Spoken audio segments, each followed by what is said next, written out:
오늘의 이야기에 귀 기울여 주시는 모든 분들께 하나님의 평강과 은혜가 함께하기를 기도합니다. 잠시 귀한 시간을 내어 이 영상에 좋아요를 눌러주시고 채널을 구독해주시면 저희가 하나님의 말씀을 더 널리 전하는 데 큰 힘이 됩니다.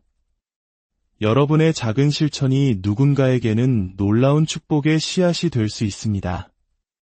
이 영상을 공유하며 하나님의 사랑을 전하는 귀한 사역에 동참해주시는 모든 분들의 삶에 놀라운 축복이 가득하기를 소망합니다. 사랑하는 성도 여러분, 오늘 우리는 잠시 시간을 거슬러 올라가 아주 특별한 건축물에 대한 이야기를 나누고자 합니다. 바로 인간의 손으로 지었지만 그 설계는 하늘로부터 온 솔로몬의 성전 이야기입니다. 그리고 그 성전을 이루는 하나하나의 돌에 담긴 바로 우리 자신의 이야기이기도 합니다. 우리는 종종 하나님께서 우리를 어떻게 어둠에서 건져내어 그의 기이한 빛으로 인도하셨는지 기억해야 합니다. 이 세상의 유일한 희망은 바로 우리 주 예수 그리스도의 복음이기 때문입니다. 몇 년 전 이스라엘을 방문했을 때 저는 솔로몬 성전의 돌들이 채굴되었던 거대한 지하 채석장에 들어간 적이 있습니다. 성전의 돌들을 직접 보신 적이 있으신가요? 그 웅장함은 실로 압도적입니다. 열왕기상 7장 10절은 이렇게 기록합니다. 그 기초는 귀하고 큰 돌, 곧 10규빗되는 돌과 8규빗되는 돌로 놓았는데 한 규빗이 팔꿈치에서부터 가운데 손가락 끝까지의 길이 약 45cm 정도 되니 10규빗은 4, 5m, 8규빗은 3, 6m에 달하는 거대한 돌입니다. 단 하나의 돌이 말입니다. 이 돌들은 단순한 석회암이 아니라 오늘날의 대리석처럼 귀하고 값비싼 돌들이었습니다. 상상해 보십시오. 여러분의 집 기초에 4m가 넘는 대리석이 놓여 있다면 그 가치가 얼마나 대단하겠습니까? 제가 이스라엘에서 본 성전의 기초석 중 하나는 길이가 무려 45피트, 약 13, 7m에 달했습니다. 그 무게는 570톤이나 나갔습니다.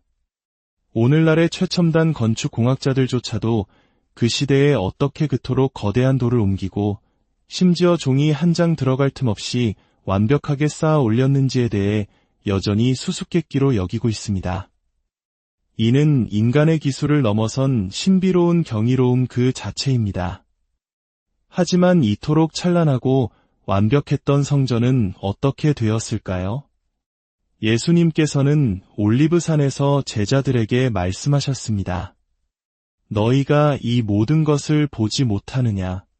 돌 하나도 돌 위에 남지 않고 다 무너뜨려지리라 한 젊은 목수의 예언이었습니다. 그리고 세월이 흘러 로마의 티투스 장군이 예루살렘을 침공했습니다. 그는 부하들에게 성전만은 파괴하지 말라고 명령했습니다. 그 아름다움에 감탄했기 때문입니다. 하지만 전투 중 성전에 불이 붙자 성전을 장식했던 막대한 양의 금이 녹아내려 돌틈 사이로 흘러 들어갔습니다. 그러자 병사들은 그 금을 차지하기 위해 앞다투어 돌들을 무너뜨리기 시작했습니다. 결국 곧 황제가 될 티투스의 명령은 어겨졌고 이름 없는 갈릴리의 젊은 목수 예수님의 말씀은 그대로 성취되었습니다. 돌 하나도 돌 위에 남지 않게 된 것입니다. 누구의 말이 진정한 권위를 가집니까? 세상의 권력자의 말입니까? 아니면 하나님의 아들의 말씀입니까? 이제 위대한 성전의 돌들이 어디에서 왔는지 그 근원을 따라가 보겠습니다. 그 돌들은 빛나는 산 정상이 아니라 예루살렘 지하 깊숙한 곳, 칠흑 같은 어둠 속 채석장에서 왔습니다. 상상해 보십시오. 한 줄기 빛도 없는 그 깊은 곳에서 인부들은 희미한 등불의 의지에 거대한 바위를 깎고 다듬었습니다. 그곳은 완벽한 어둠의 세계였습니다. 베드로전서 2장 9절은 우리에게 이렇게 말씀합니다. 그러나 너희는 택하신 족속이요 왕같은 제사장들이요 거룩한 나라요 그의 소유가 된 백성이니 이는 너희를 어두운 데서 불러내어 그의 기이한 빛에 들어가게 하신 이의 아름다운 덕을 선포하게 하려 하심이라. 그렇습니다. 채석장의 어둠 속에 있던 돌들은 바로 우리 자신의 모습입니다. 우리는 죄와 절망이라는 어둠의 채석장에 갇혀 있던 존재였습니다. 스스로의 힘으로는 단 1mm도 움직일 수 없는 생명 없는 돌과 같았습니다. 누군가 우리에게 십계명이라는 사다리를 던져주며 이 10가지 계단을 올라오면 구원받을 수 있다고 말한다 한들 돌이 스스로 사다리를 오를 수 있겠습니까? 불가능한 일입니다. 우리 자신과 율법의 행위로는 결코 그 어둠에서 빠져나올 수 없었습니다. 바로 그때 누군가가 그 어둠 속으로 직접 들어오셨습니다. 우리를 깎고 다듬어 그 깊은 절망의 구덩이에서 우리를 이끌어내셨습니다. 그분은 바로 예수 그리스도이십니다. 그분은 우리를 끄집어내어 죽은 돌이었던 우리를 산돌로 만들어주셨습니다. 유대인들의 표현에 따르면 땅에 굴러다니는 돌은 죽은 돌이지만 성전의 일부가 되어 세워진 돌은 살아있는 돌입니다. 우리는 이제 하나님의 성전을 이루는 살아있는 존재가 된 것입니다. 그리고 우리는 그저 평범한 돌이 아닙니다. 성경은 우리를 왕같은 제사장이라고 부릅니다. 왕족은 어떻습니까? 우리는 왕족에게 품격과 관대함, 자비를 기대합니다. 사소한 일에 분노하거나 옹졸하게 굴지 않고 너그럽게 용서하는 모습을 기대합니다. 거룩함이란 바로 이런 왕다운 품격을 갖추는 것입니다. 우리 주 예수님을 보십시오. 그는 비록 가난한 목수의 옷을 입으셨지만 그분의 모든 행동과 말씀 속에는 온 우주를 다스리는 왕의 위엄과 품격이 흘러넘쳤습니다. 그리고 그분은 자신의 왕다운 권능을 병든 자를 고치고 갇힌 자를 자유케 하며 죽은 자를 살리는 데 사용하셨습니다. 우리 또한 그 왕의 피를 이어받은 자녀로서 세상 속에서 용서와 사랑과 관대함을 실천하며 왕다운 삶을 살아가야 합니다. 한 자매님의 간증을 나누고 싶습니다. 그녀는 어머니 없이 자라 할머니 손에 컸습니다. 할머니마저 돌아가시자 그녀의 삶은 걷잡을 수 없이 무너져 내렸습니다. 16살 때부터 매일 술을 마시고 담배를 피웠으며 마약에까지 손을 댔습니다. 지독한 관계 속에서 받은 스트레스로 21살에는 세 번째 극단적인 선택을 시도했습니다.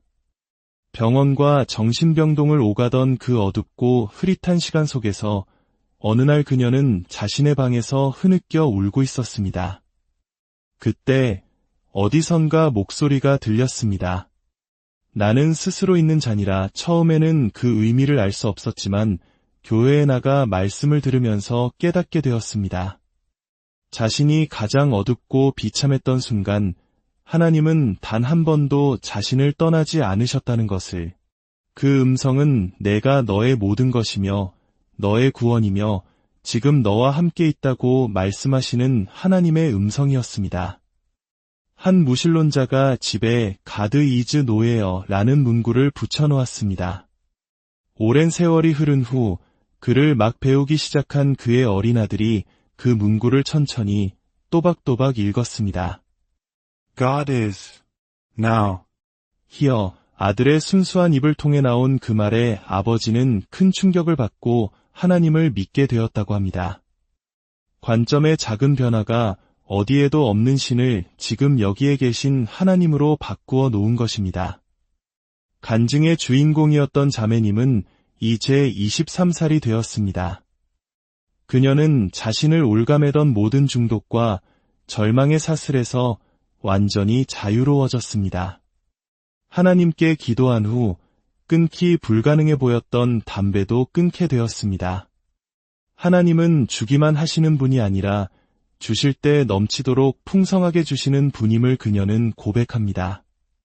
가족과의 관계는 회복되었고 이제는 자신을 사랑해주고 함께 교회를 다니는 신실한 형제까지 만나게 되었습니다. 그녀의 인생에서 가장 어두웠던 시간이 이제는 하나님의 은혜를 증거하는 간증이 된 것입니다.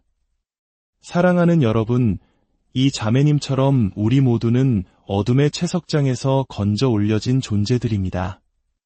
우리의 노력이나 자격 때문이 아닙니다. 오직 우리를 위해 어둠 속으로 들어오신 예수, 그리스도의 전적인 은혜 덕분입니다. 솔로몬 성전의 돌들은 채석장에서 완벽하게 다듬어진 후 성전 건축 현장으로 옮겨졌습니다. 놀라운 것은 성전을 짓는 동안에는 망치나 정 같은 어떤 연장 소리도 들리지 않았다는 사실입니다. 조용히, 그러나 완벽하게 각자의 자리에 놓여 거대한 성전을 이루었습니다. 이처럼 하나님께서는 우리 각자를 이미 완벽하게 다듬으셨고, 이제 우리를 부르셔서 그분의 위대한 교회를, 즉 하나님의 성전을 세워가고 계십니다. 성전의 내벽은 돌 위에 다시 썩지 않는 백향목으로 덮이고 그 위에는 순금으로 입혀졌습니다. 겉으로 보이는 돌이 아니라 그 안에 감추어진 백향목의 향기와 순금의 영광이 성전의 진짜 가치였습니다. 이는 우리의 겉모습이 어떠하든 우리 안에 그리스도의 형상과 성령의 임재라는 변치 않는 가치가 있음을 보여줍니다. 오늘 말씀을 마무리하며 여러분 자신을 다시 한번 돌아보시길 바랍니다. 당신은 여전히 어둠의 채석장에 갇혀 있다고 느끼십니까? 아니면 당신이 이미 그곳에서 건져 올려져 하나님의 성전을 이루는 귀하고 살아있는 돌이며 왕같은 제사장이라는 사실을 기억하고 계십니까? 우리를 어둠에서 불러내어 그의 기이한 빛 가운데 살게 하신 하나님 아버지를 찬양합시다. 우리의 삶 전체가 우리의 가정과 직장과 만남이 그분의 선하심과 위대하심을 선포하는 통로가 되기를 바랍니다. 여러분 한 분 한 분의 삶에 우리를 죽은 돌에서 산돌로 변화시키신 하나님의 놀라운 은혜와 축복이 영원히 함께 하시기를 주님의 이름으로 축원합니다.